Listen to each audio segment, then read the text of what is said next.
આજે આપણે જોઈશું કે એક લેમ્પને 3 જગ્યાએથી કઈ રીતે આપણે કંટ્રોલ કરી શકીએ. બરાબર? તો એક લેમ્પને 3 જગ્યાએથી કંટ્રોલ કરવા માટે આપણે 2 ટુ વે સ્વિચો જોઈશે અને એક ઇન્ટરમીડિયેટ સ્વિચ.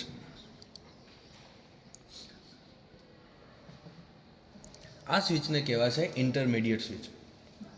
જ્યારે તમારે 3 અથવા તેના કરતાં વધારે સ્વિચો દ્વારા એક જ લેમ્પને કંટ્રોલ કરવો હોય ત્યારે તમારે ઇન્ટરમીડિયેટ સ્વિચની જરૂરિયાત પડશે. ધારો કે 2 સ્વિચ દ્વારા એક લેમ્પ કંટ્રોલ કરવો હોય તો તમારે 2 ટુ વે સ્વિચની જરૂરિયાત પડશે. બરાબર? પણ 3 અથવા તેનાથી વધારે સ્વિચો દ્વારા તમારે એક જ લેમ્પને કંટ્રોલ કરવાનું હોય ત્યારે તમારે ઇન્ટરમીડિયેટ સ્વિચની જરૂરિયાત પડશે. ઇન્ટરમીડિયેટ સ્વિચની રચના તમે જુઓ તો 2 ટુ વે સ્વિચ જે હોય એના સેમ એને નજીક મૂકી દઈએ તો એ પ્રમાણેની રચના કરેલી હોય છે. એના અંદરની જે કાર્ય પદ્ધતિ હોય એ બી એવી સેમ હોય છે. આ બંને, આ એક સિંગલ ટુ વે સ્વિચ ગણી લો અને આ બીજી ટુ વે સ્વિચ ગણી લો, આ બંને વચ્ચે કોઈ કનેક્શન હોતું નથી. જ્યારે તમે સ્વિચને એક બાજુ ઓપરેટ કરો છો, ધારો કે આમ ઓપરેટ કરી, તો હવે આ 2 કનેક્શન અંદર શોર્ટ થઈ જાય છે.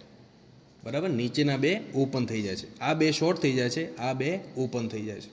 ટૂંકમાં આની રચના એ 2 ટુ વે સ્વિચને નજીક મૂકી દઈએ, બરાબર, અને એમાં કનેક્શન કરીને પણ આપણે ઇન્ટરમીડિયેટ સ્વિચ તરીકે વાપરી શકીએ છીએ.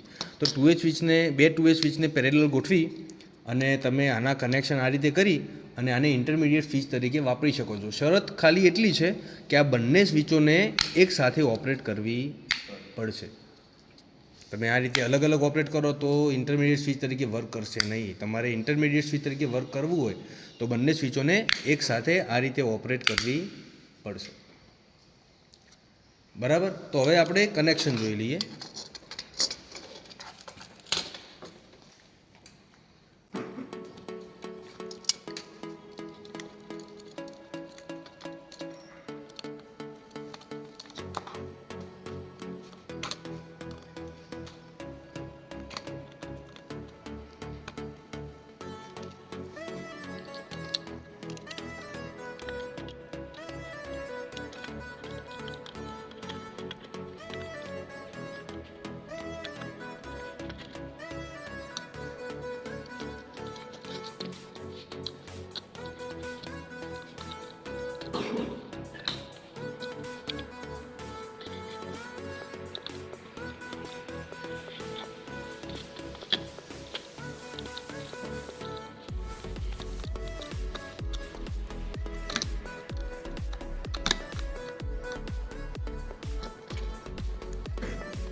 ચલો, તો આ રીતે તમારું કનેક્શન થશે એક બલ્બને 3 સ્વિચો દ્વારા તમે ચાલુ કંટ્રોલ કરવા માટે તમારું વાયરિંગ આ રીતનું થશે. આ 2 વે સ્વિચ, ઇન્ટરમીડિયેટ સ્વિચ અને 2 વે સ્વિચ.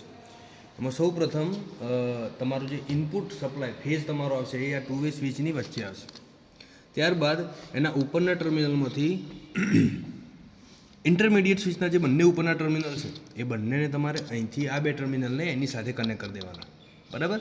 અને જે વચ્ચેના ટર્મિનલ છે એને તમારે આ 2 વે સ્વિચની ઉપર નીચેના 2 ટર્મિનલ જોડે કનેક્ટ કરી દેવાનું.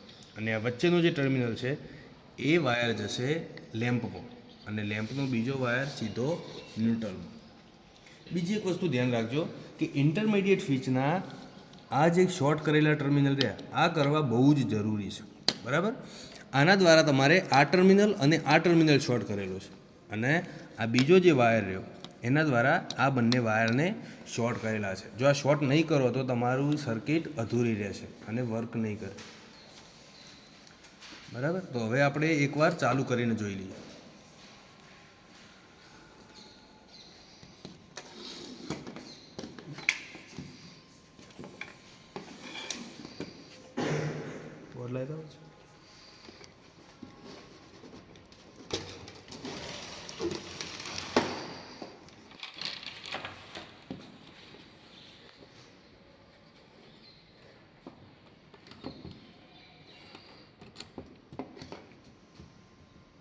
ટેસ્ટિંગ હંમેશા સિરીઝ બોર્ડમાં કરવું. ચલો તો ચાલુ કરીએ. હાલ બલ્બ ચાલુ કન્ડિશનમાં, બરાબર. હવે આપણે બંધ કરીએ તો જો આ સ્વિચ દ્વારા બંધ થઈ ગયો, આના દ્વારા ઓન ઓફ થાય છે. ત્યારબાદ ઇન્ટરમીડિયેટ સ્વિચ દ્વારા જોઈ લઈએ, એના દ્વારા બી ઓન ઓફ થઈ શકે. ત્યારબાદ આ સ્વિચ દ્વારા બી આપણે ઓન ઓફ કરી શકીએ છીએ. હવે ધારો કે આના દ્વારા ઓન કરો, આના દ્વારા ઓફ થશે, યસ થાય છે. એના પછી આના દ્વારા ઓન થાય છે, બરાબર. તો તમે કોઈ પણ સ્વિચ દ્વારા ઓન ઓફ કરી શકો છો.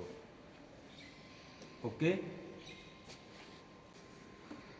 તો આ થઈ એક લેમ્પને 3 સ્વિચ દ્વારા કંટ્રોલ કરવાની વાત. હવે તમારે 4 સ્વિચ દ્વારા કંટ્રોલ કરવો હોય તો આવી એક ઇન્ટરમીડિયેટ સ્વિચ તમારે અહીંયા કનેક્ટ કરી દેવાની, બરાબર. તો તમે એક લેમ્પને 4 સ્વિચો દ્વારા તમે કંટ્રોલ કરી શકો છો.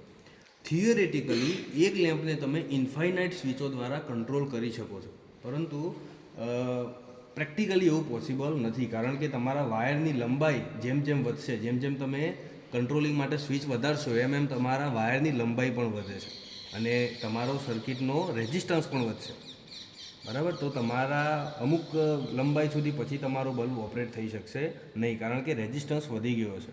તો એટલા માટે પ્રેક્ટિકલી તમે તમારા વાયરના લંબાઈના ડિપેન્ડ કરે છે કે તમે કેટલી સ્વિચો યુઝ કરી શકો છો. તો હવે આપણે થિયરિટિકલી એની કાર્ય પદ્ધતિ સમજી લઈએ. તો સમજો કે આ તમારી 2 વે સ્વિચ છે, એના 3 કનેક્શન, ઇન્ટરમીડિયેટ સ્વિચ છે એના 6 કનેક્શન અને 2 વે સ્વિચ છે એના 3 કનેક્શન આપણે દોરેલા. ઉપર આપણે લેમ્પ બતાવ્યો, બરાબર. લેમ્પનો એક ટર્મિનલ આપણે ન્યુટ્રલ સાથે કનેક્ટ કરી દીધો. અહીં આપણો ફેઝ આવશે. ત્યારબાદ અહીંયા ઇન્ટરમીડિયેટ સ્વિચને આપણે કનેક્શન ક્રોસ કરવા પડશે આ રીતે. ત્યારબાદ આ સ્વિચના 2 ટર્મિનલ આપણે ઉપર જોડીશું.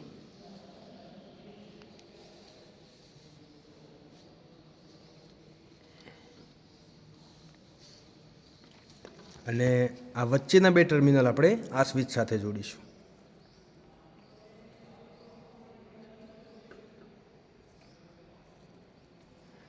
અને આ ટર્મિનલ આપણું જશે લેમ્પમાં. ઓકે. તો આ થઈ ગયું આપણું કનેક્શન. હવે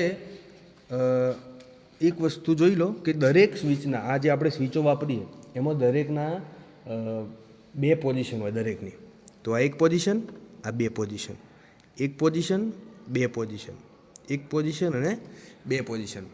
તો જ્યારે આ સ્વિચ 1 પોઝિશન ઉપર હશે ત્યારે આ બંને ટર્મિનલ શોર્ટ થશે અને આ ટર્મિનલ ઓપન થઈ જશે, બરાબર. જ્યારે આ સ્વિચ એક પોઝિશન ઉપર હશે ત્યારે આ બંને ટર્મિનલ શોર્ટ થશે, આ બંને ઓપન હશે, આ બંને શોર્ટ થશે, આ બંને ઓપન હશે. એ રીતે આ 2 વે સ્વિચમાં જ્યારે આ સ્વિચ એક પોઝિશન ઉપર હશે ત્યારે આ બંને કનેક્શન શોર્ટ હશે અને આ ટર્મિનલ ઓપન હશે. એ રીતે બે પોઝિશન ઉપર હશે ત્યારે આ બંને શોર્ટ હશે અને આ બંને ઓપન હશે. ઓકે, તો ચલો હાલ ધારો કે આપણી ત્રણેય સ્વિચો એક પોઝિશન ઉપર છે, તો શું કરંટ ક્યાં થઈને જશે? તો ચલો, તો અહીંથી આ તો સીધો સપ્લાય સાથે જોડેલો છે, તો કરંટ અહીંયા આવશે. અહીંથી આ સ્વિચ એક પોઝિશન ઉપર, તો કરંટ અહીંયા જશે. અહીંથી કરંટ વાયર મારફતે આ ટર્મિનલ ઉપર આવશે. હવે આ ટર્મિનલ ઉપરથી જો અહીંથી બે રસ્તા પડે, એક આ રસ્તો અને બીજો આ રસ્તો, તો આ હાલ એક પોઝિશન ઉપર, મતલબ આ શોર્ટ હશે.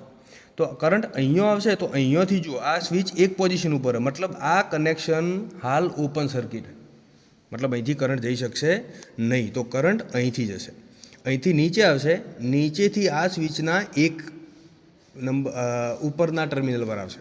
અહીંથી આ સ્વિચ બી એક પોઝિશન ઉપર, તો અહીંથી નીચે કરંટ આવી શકશે અને નીચે આવીને પછી બલ્બમાં ટર્મિનલ બલ્બને મળશે, મતલબ ફેઝ બલ્બને મળશે અને અહીંથી ન્યુટ્રલ મળશે, તો બલ્બ તમારો ચાલુ થઈ જશે. હવે આ ત્રણમાંથી કોઈ પણ એક સ્વિચની આપણે પોઝિશન બદલી દઈએ, બરાબર, તો બલ્બ ચાલુ થવો જોઈએ નહીં. તો ચલો આપણે ઇન્ટરમીડિયેટ સ્વિચની પોઝિશન બદલી દઈએ. તો ચલો હવે આપણે ઇન્ટરમીડિયેટ સ્વિચને બે પોઝિશન ઉપર રાખીએ.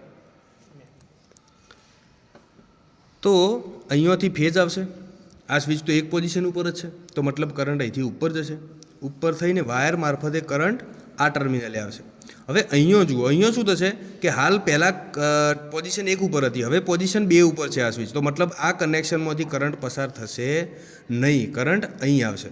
અહીંથી પછી હવે તો આ બે પોઝિશન ઉપર, મતલબ અહીંથી ઉપર જઈ શકશે કરંટ, તો અહીંથી જશે, અહીંથી વાયર મારફતે આ ટર્મિનલે પહોંચશે. હવે આ ટર્મિનલે જુઓ તમે, આ સ્વિચ તો એક પોઝિશન ઉપર, તો આ કનેક્શન હાલ ઓપન સર્કિટ, બરાબર, મતલબ અહીંથી કરંટ પસાર થઈ શકશે નહીં, મતલબ બલ્બને ફેઝ નહીં મળે એટલા માટે બલ્બ ચાલુ થઈ શકશે નહીં.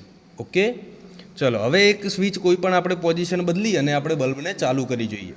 તો આપણે આ સ્વિચની પોઝિશન બદલીએ તો શું થશે કે આની પોઝિશન હાલ ધારો કે એક, હવે આપણે બે કરીએ, આની પોઝિશન બે છે અને આની પોઝિશન એક છે, તો શું થશે? તો ચલો કરંટ અહીંથી આવશે, અહીંથી ઉપર જશે ભાઈ? નહીં જાય, નીચે જશે, તો અહીંથી નીચે થઈ અને વાયર મારફતે આ ટર્મિનલે આવશે.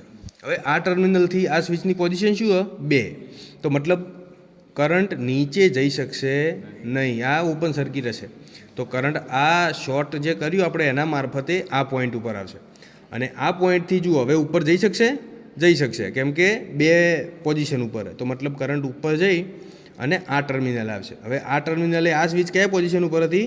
એક ઉપર, તો મતલબ કરંટ નીચે આવી અને બલ્બે પહોંચી જશે, તો બલ્બ ગ્લો થઈ જશે. ઓકે, ન્યુટ્રલ તો બલ્બને ડાયરેક્ટ મળે જ છે. તો એની કાર્ય પદ્ધતિ આ મુજબ છે. તો તમે એક લેમ્પને ત્રણ સ્વિચો વડે જે કંટ્રોલ કરો છો તો એની અંદર આ મુજબનું કાર્ય થાય છે.